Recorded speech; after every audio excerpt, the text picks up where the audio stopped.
Hello, I'm Robert Enlow, the Executive Director of the Milton and Rose D. Friedman Foundation for Educational Choice. I'd like to thank you for joining us today to celebrate the life and work of Milton Friedman.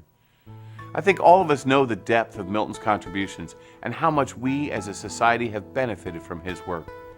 Many of us gathered today have been touched personally by Milton's generosity, humor, and intellect.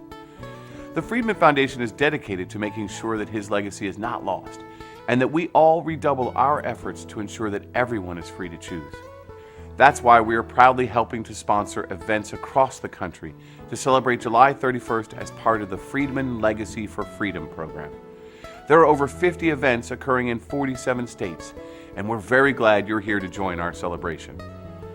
When Milton Friedman started working as an economist and commentator back in the 1950s, collectivism in its various forms was considered the wave of the future, and individual liberty was thought of as an old and discredited idea. Half the world was dominated by communism, and even in the West, in what was called the free world, people were rapidly giving up on freedom. Central planning was the favorite approach in economics and politics.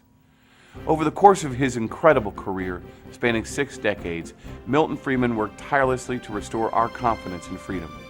He showed people the power of choice. The voluntary decisions of individuals would do a better job of producing wealth and happiness than even the best centralized plan. Milton Friedman revolutionized the field of economics by showing that the individual choices of buyers and sellers, not government policy, was the fundamental basis of the economy. The economics profession went from a solid consensus in favor of government planning to a solid consensus in favor of free markets. For his leading contribution to this transition, Milton Friedman was awarded the Nobel Prize in Economics in 1976, and millions of people around the world now enjoy an unprecedented level of wealth thanks to a quarter century of economic expansion fueled by Milton Friedman's economic policies. He also fought for individual liberty outside the field of economics.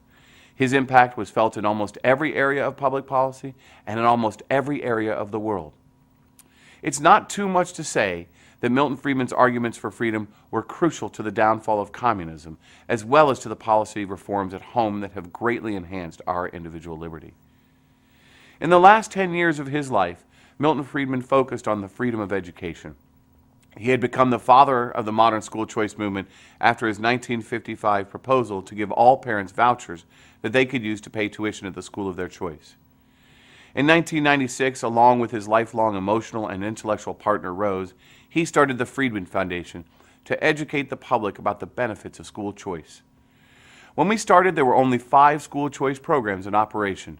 Today, there are 22 school choice programs nationwide and over 120,000 students using vouchers or tax credits to attend private schools.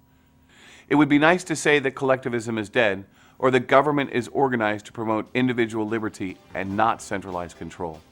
But we all know that this isn't true. Thankfully, Milton and those that came before him pointed us in the right direction.